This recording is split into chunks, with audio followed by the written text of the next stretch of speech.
चलो दोस्तों, कैसे हो आप सब लोग। आई होप आप सब लोग मस्त होंगे। आज मैं आपके लिए आईपीओ की नहीं लेकिन एक बढ़िया सी न्यूज़ लेके आया हूँ जो आपको झटका दे सकती है। यह दोस्तों एक नया रूल सेबी ने जो है वो दाखिल किया है। और क्या है रूल, सब कुछ जानेंगे इस एक ही वीडियो में, तो ये वीडियो एंड तक जरूर देखना। तो दोस्तों एक नया रूल जो है वो मार्केट में आ रहा है और 10 जून से ये लागू होगा। जी हाँ दोस्तों, 250 रुपए के सस्ते स्टॉक्स के लिए एनएससी ने किया है बड़ा बदलाव। क्या है बदलाव, सब कुछ जानेंगे इस एक ही वीडियो में। नेशनल स्टॉक एक्सचेंज एनएससी ने 250 से सस्ते भाव वाले स्टॉक में जरूरी बदलाव करने का ऐलान किया है। एनएससी ने कैपिटल मार्केट सेगमेंट्स में प्राइस लिंक टिक साइज को शुरू कर दिया है। टिक साइज किसी भी स्टॉक के लिए प्राइस और ऑफर प्राइस में होने वाले न्यूनतम अंतर को कहा जाता है। इसे लेकर एक सर्कुलर जारी करते हुए एनएससी ने यह भी कहा है कि स्टॉक फ्यूचर्स में भी टिक साइज अब जो है वो सीएम सेगमेंट के बराबर होगी। जी हाँ दोस्तों, अब सबसे पहले तो आपको जानना पड़ेगा कि एक्चुअली ये टिक साइज क्या है।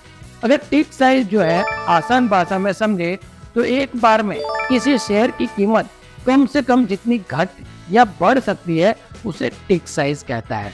इसे कुछ इस तरह समझिए, मान लीजिए शेयर की कीमत 100 रुपए है और उसका टिक साइज 5 पैसे है, तो इसका मतलब हुआ कि उसकी कीमत कम से कम 5 पैसे ही बढ़ेगी या फिर 5 पैसे ही कम होगी। कीमत अगर 100 रुपए से भी बढ़ती है तो शेयर का हर टिक 5 पैसे का ही होगा। एक बार में शेयर का दाम 100.05 होगा या 100.010 या घटकर शायद 99.95 होगा। नए नियम के बाद अगर कोई शेयर 100 रुपए का है तो उसका टिक साइज 1 पैसे कर दिया जाएगा। इस नियम के बाद शेयर का भाव जो है वो 100.01 या 100.010 या घटाकर अगर देखें तो 99.99 कुछ ही हो सकता है। अब दोस्तों क्या हुआ कि इस बारे में 24 मई को नेशनल स्टॉक एक्सचेंज ने जानकारी देते हुए कहा कि एक्सचेंज ट्रेडर फंड्स को छोड़कर बाकी सभी सीरीज के स्टॉक का टिक साइज अब 0.01 रुपए का होगा। अब यह तक 0.05 रुपए का था। ये EQ, PE, BZ, BO, RI और स्टॉक की सीरीज पर ही लागू होगा। अब ये स्टॉक सीरीज क्या है वो भी आपको जानना होगा। तो नेशनल स्टॉक एक्सचेंज देशों का सबसे बड़ा स्टॉक एक्सचेंज है और इसका रोजाना वॉल्यूम बहुत बड़ा होता है।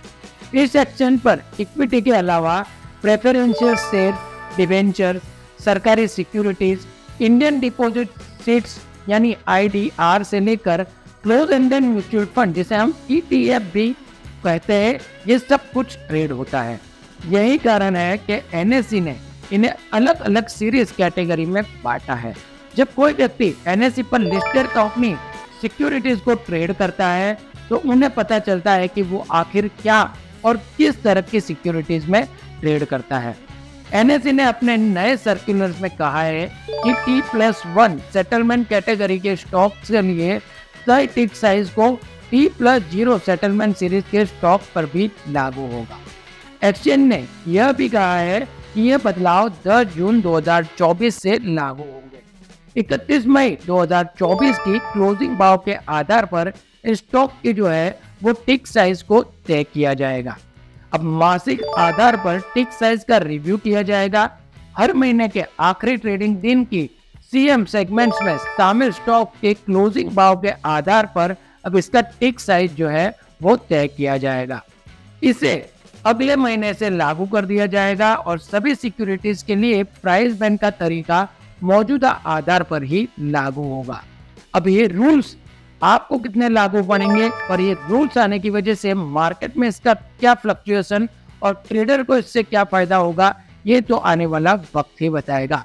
लेकिन इस नतीजे को लेकर, इस फैसले को लेकर आपका क्या रिव्यू बन रहा है कमेंट बॉक्स में जरूर शेयर करना। और ऐसी अपडेट जानने के लिए दोस्तों अगर आप हमारी चैनल पर नए हो तो चैनल को सब्सक्राइब कर देना और साथ में लगा हुआ बेल आइकन भी दबा देना ताकि आने वाली सभी वीडियो की नोटिफिकेशन आपको सबसे पहले मिलती रहे।